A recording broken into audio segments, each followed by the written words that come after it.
pagi hari ini kita bisa bersilaturahmi Bapak Kepala Sekolah Negeri 24 Jakarta, dan dilanjutkan dengan nanti diskusi kita dan tanya jawab dan terakhir.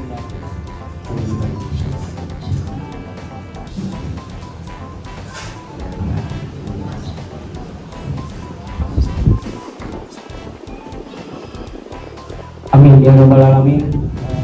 Beliau mengawal dari awal, sehingga suatu hal yang sangat tepat kita hadir di sini untuk mendengarkan berdiskusi dengan beliau dan jajarannya di sini. Kita sebagai media suara, para peserta ini dari 3 provinsi. Yang pertama provinsi Banten. Coba Bapak akan dulu provinsi Banten saya perkenalkan. Ya, yang provinsi Banten ada ini Pak. Yang pertama itu mereka sudah dibutuhkan itu workshop. Kemudian yang kedua dengan PJJ, bukan jauh.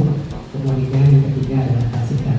Nah, antara itu klasikal ini salah satu agendanya adalah perspektif. Alhamdulillah, memang adanya sekolah ini ya sangat minimalis karena hanya programnya 18 jam bapak ibu guru itu aja.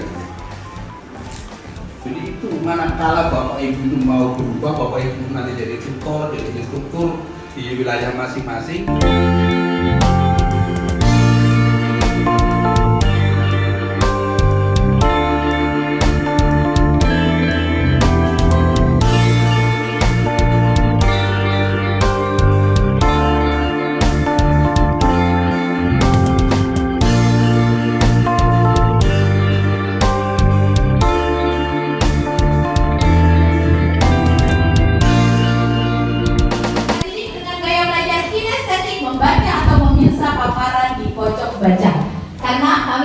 Di lantai 4 setiap kelas ada pojok baca, hasil dari proyek pembuatan profil belajar Pancasila. Refleksi dengan menggunakan template wajah perasaan. Ini kita pakai emoticon, senyum, senang, sedih atau marah ya.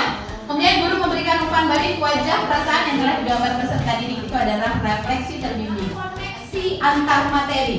Peserta didik membuat koneksi antar materi, hubungan antara materi sebelumnya dan materi yang saat ini dipelajari secara lisan. Yang terakhir adalah aksi nyata.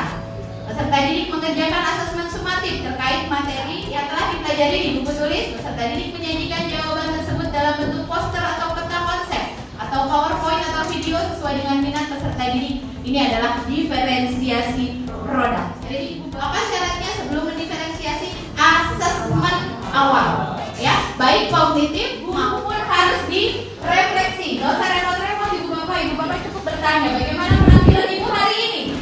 Nah, jawaban itu apa? Bagaimana penampilan saya hari ini ibu bapak? Untuk penilaian formatif bisa dijadikan sebagai bahan acuan tambahan untuk penilaian sumatif. Oke, ini akan kita lakukan ibu bapak. Formatif sudah, sumatifnya juga sudah. Ada di aspek pengetahuan, ada juga di aspek keterampilan.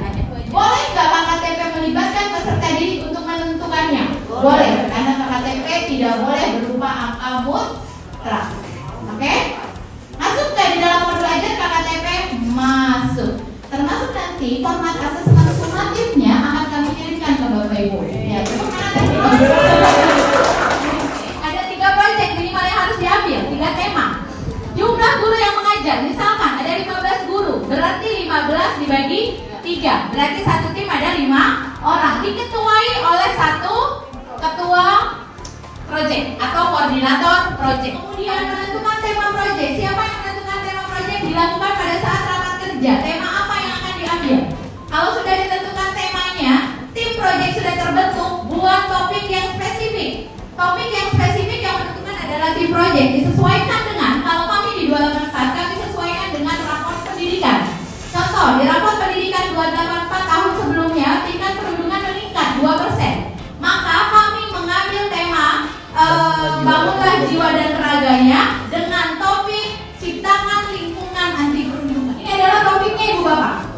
Semangat ciptakan lingkungan tanpa perundungan. Ya, timnya ada penanggung jawab proyek atau koordinator atau ketua, istilahnya sama saja. Ada 3 orang guru. Karena di kami banyak guru yang mengajar 2 jenjang, kelas 7 dan kelas 8. Bagaimana nanti kalau sudah tahun ajaran berikutnya 2 jenjang 7 dan 8? Satu guru Dia mengajar di kelas 7-nya atau di kelas 8-nya. Jangan 2, karena apa Ibu Bapak tugasnya lumayan berat. Nah, ini dimensi yang kami yang kami inginkan di proyek tersebut adalah bertakwa kepada Tuhan Yang Maha Esa dan berakhlak mulia. Ini sudah ada Ibu Bapak di BSKAP nomor 009 tentang dimensi profil belajar Pancasila. Tentang proyek selama 3 minggu anak-anak benar tidak belajar matematika, IPA, bahasa Inggris, bahasa Indonesia dan sebagainya. Pure mereka melakukan proyek. Bu, kebingungan nih, ngapain aja proyek 3 minggu, cukup nggak waktunya? Bu, malah kurang kalau kita benar-benar melakukan proyek. Dan itu kita tinggalkan miskonsepsi bahwa proyek itu uang mulu, proyek itu mahal, harus diakhiri dengan selebrasi, pesta atau apapun. Tidak seperti itu Ibu Bapak. Dan proyek juga tidak harus berupa produk nyata yang dihasilkan di dalam proyek. Tidak harus ada produknya. Ibu Bapak kalau tadi lihat temanya dan topiknya, apa yang akan dihasilkan? Berupa benda kan? Tidak Ibu Bapak. Karakter profil pelajar Pancasila yang diharapkan pada proyek tersebut termasuk produk. Kami itu membuat perancangan begini Pak. Anggaran 2024 itu sudah dirancang Januari, Februari, Maret 2023. Jadi jangan nanti 2024 baru ngomongnya 2024 Pak. Itu pasti akan saya tolak gitu. Karena di anggaran tidak ada. Karena saya menganut pada teman-teman bahwa kita penggunaan anggaran itu ada sesuai dengan aturan dan prosedur yang ada. Di sini dukungannya adalah penggunaan dana yang ada. Insya Allah cukup. Kemudian teman-teman juga dibekali dengan diklat Pak. Jadi kami tidak kurang-kurangnya bahwa ini sudah berapa kali diklat Bu? Selama ini baru tahun ajaran baru ini sudah 3 kali ya. Bulan Juli itu sudah 3 kali diklat Pak guru-guru. Jadi semua guru itu sudah di bulan ini sudah 3 kali diklat Pak, panggil tenaga ahli dari luar. Selain urusan dana, untuk orang tua perannya apa Pak dalam proyek ini, dan juga mungkin Bapak udah mengait. Terakhir, bagaimana cara Bapak menilai efektivitas dari proyek profil? Jadi proyek profil yang Bapak tanamkan, contoh tadi ke anti bullying, itu berapa persen anak yang berubah menjadi menjadi semakin baik anti bullyingnya? Apakah Bapak memiliki gimana caranya mengukurnya? Tanpa murid jadi sumber belajar Pak. Ambil contoh misalkan dari sekolah yang lama, kebetulan ketua komite adalah Dan Ramil Cakung.